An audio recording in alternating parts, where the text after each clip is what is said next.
दोस्तों नमस्कार, मेरा नाम है अनूप आकाश वर्मा और आप देख रहे हैं द रिपोर्टर हिंदी। पेट्रोल और डीजल की कीमतों में बढ़ोतरी के बाद देश में एक बार फिर महंगाई, आर्थिक प्रबंधन और सरकार की नीतियों को लेकर बड़ी बहस शुरू हो गई है। खास बात यह है कि विधानसभा चुनावों से पहले ही कांग्रेस नेता राहुल गांधी लगातार ये दावा कर रहे थे कि चुनाव खत्म होते ही सरकार ईंधन की कीमतें बढ़ाएगी, लेकिन उस समय बीजेपी और सरकार से जुड़े नेताओं ने इन आशंकाओं को खारिज किया था। अब कीमतों में बढ़ोतरी के बाद कांग्रेस ये कह रही है कि राहुल गांधी की चेतावनी सही साबित हुई।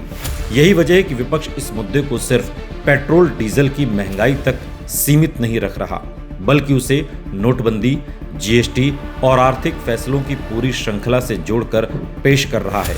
कांग्रेस का तर्क है कि पिछले एक दशक में कई बार राहुल गांधी ने सरकार की आर्थिक नीतियों को लेकर आगाह किया, लेकिन सरकार ने उन चेतावनियों को राजनीतिक हमला बताकर नजरअंदाज किया और बाद में उन्हीं फैसलों के दुष्परिणाम सामने आए। सबसे पहले नोटबंदी का मामला लिया जा रहा है। 2016 में जब प्रधानमंत्री नरेंद्र मोदी ने 500 और 1000 रुपए के नोट बंद करने का ऐलान किया था, तब राहुल गांधी और विपक्ष ने कहा था कि इससे काले धन पर निर्णायक चोट नहीं लगेगी, बल्कि छोटे व्यापारियों, मजदूरों और असंगठित क्षेत्र को सबसे ज्यादा नुकसान होगा। उस समय सरकार ने इसे surgical strike on black money बताया था, लेकिन बाद के वर्षों में भारतीय रिजर्व बैंक के आंकड़ों से पता चला कि लगभग पूरा पैसा बैंकिंग सिस्टम में वापस लौट आया। विपक्ष ने इसे आधार बनाकर कहा कि नोटबंदी से अर्थव्यवस्था को झटका लगा, छोटे उद्योग कमजोर हुए और रोजगार प्रभावित हुआ। राहुल गांधी ने तब कहा था कि सरकार ने बिना तैयारी के फैसला लिया है और इसका असर वर्षों तक दिखाई देगा। आज भी कांग्रेस और कई अर्थशास्त्री नोटबंदी को भारतीय अर्थव्यवस्था के लिए बड़ा झटका मानते हैं। इसके बाद जीएसटी का मुद्दा आता है। राहुल गांधी ने जीएसटी को गब्बर सिंह टैक्स कहा था और आरोप लगाया था कि इसकी जटिल संरचना छोटे व्यापारियों और मध्यम उद्योगों को परेशान करेगी।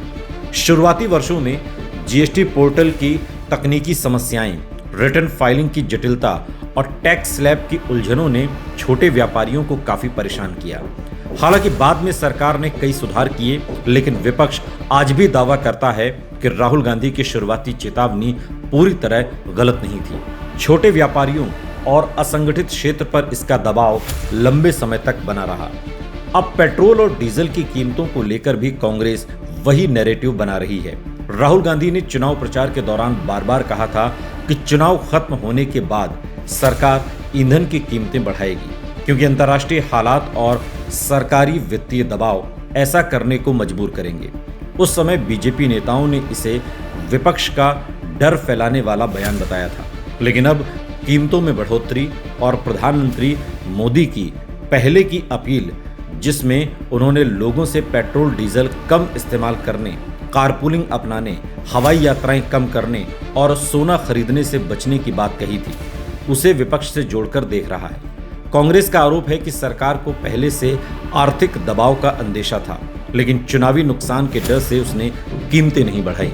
आर्थिक दृष्टि से देखें तो पेट्रोल और डीजल की कीमतों में बढ़ोतरी का असर सिर्फ वाहन चलाने तक सीमित नहीं रहता।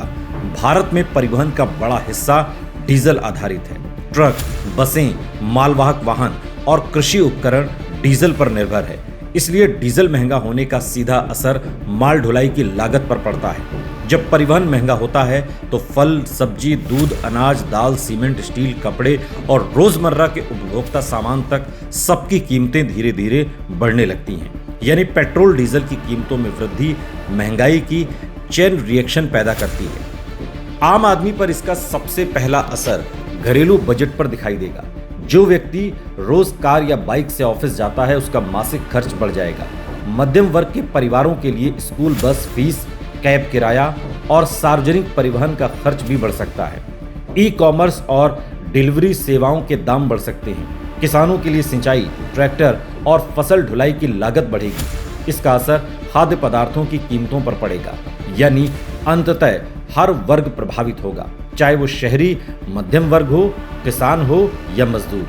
विशेषज्ञ मानते हैं कि यदि अंतर्राष्ट्रीय बाजार में कच्चे तेल की कीमतें और बढ़ती हैं तो सरकार के सामने दो ही रास्ते होंगे। या तो टैक्स कम करे और राजस्व घाटा झेले या फिर कीमतों को बढ़ने दे। अभी सरकार पहले से ही कई मोर्चों पर आर्थिक दबाव में है। पश्चिम एशिया में तनाव, ईरान इजराइल युद्ध, समुद्री व्यापार मार्गों पर खतरा और डॉलर के मुकाबले रुपए की कमजोरी भारत जैसे आयात निर्भर देश के लिए चिंता का कारण है। भारत अपनी जरूरत का लगभग 80% कच्चा तेल आयात करता है। ऐसे में तेल महंगा होने का मतलब सीधे विदेशी मुद्रा पर दबाव और आयात बिल में बढ़ोतरी है। यही वजह है कि प्रधानमंत्री मोदी की हालिया अपीलों को भी अब नए संदर्भ में देखा जा रहा है।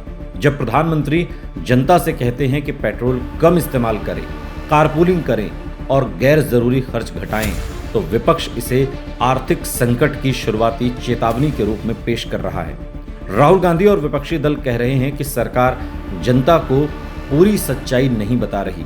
उनका आरोप है कि सरकार इमेज मैनेजमेंट करती है और कठिन आर्थिक फैसलों को चुनावों के बाद लागू करती है।